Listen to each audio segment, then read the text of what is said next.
Do you ever feel nervous every time that you're asked to speak publicly?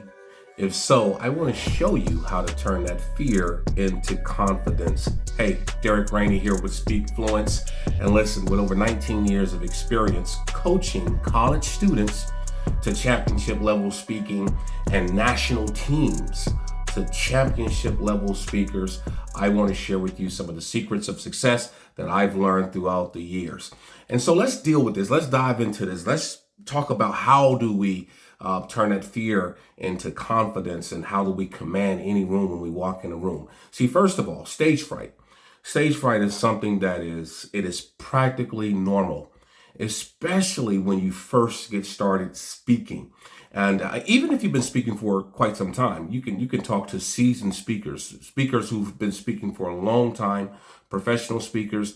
They too will still tell you that there are still moments where they feel nervousness, but it may not be to the degree or the level of when they first started speaking, but they do still experience a little bit nervousness, and that's okay. That's quite normal.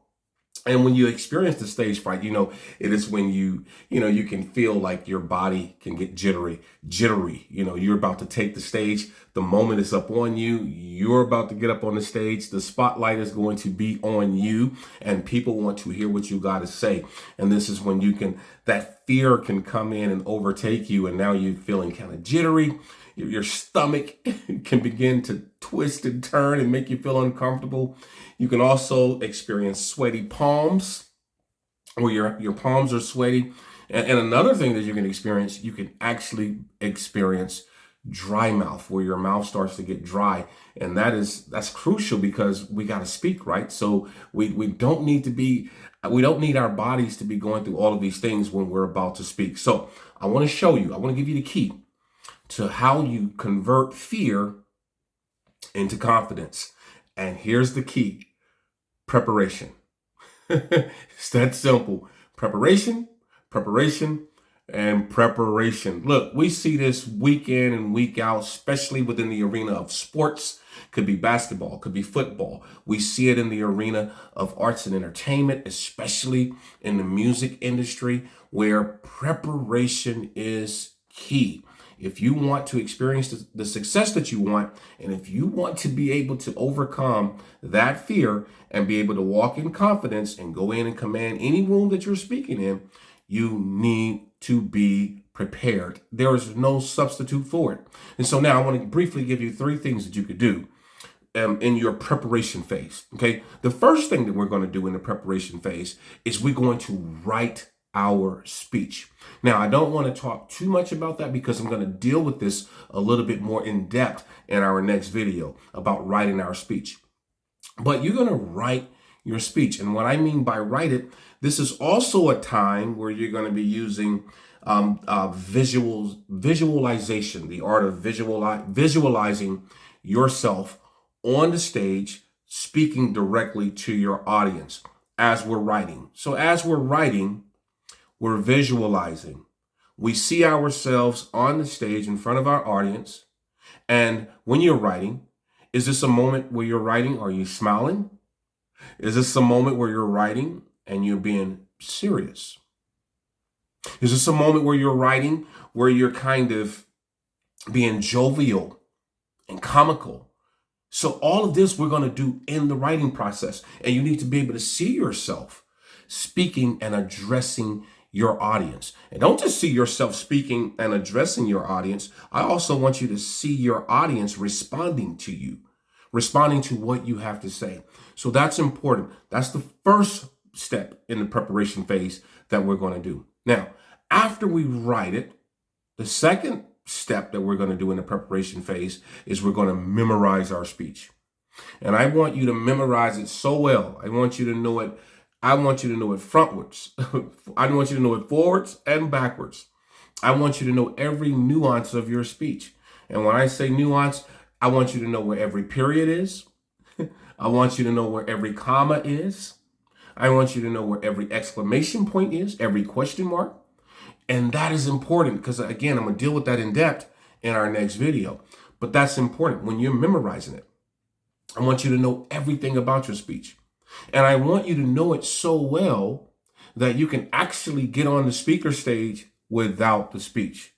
Now, if you have to get on the stage with the speech, there's nothing wrong with that. There's nothing wrong with getting on the stage with your speaker notes, with your note cards, or with your entire speech written out. Nothing wrong with that. There are people that speak like that, and they do a very good job.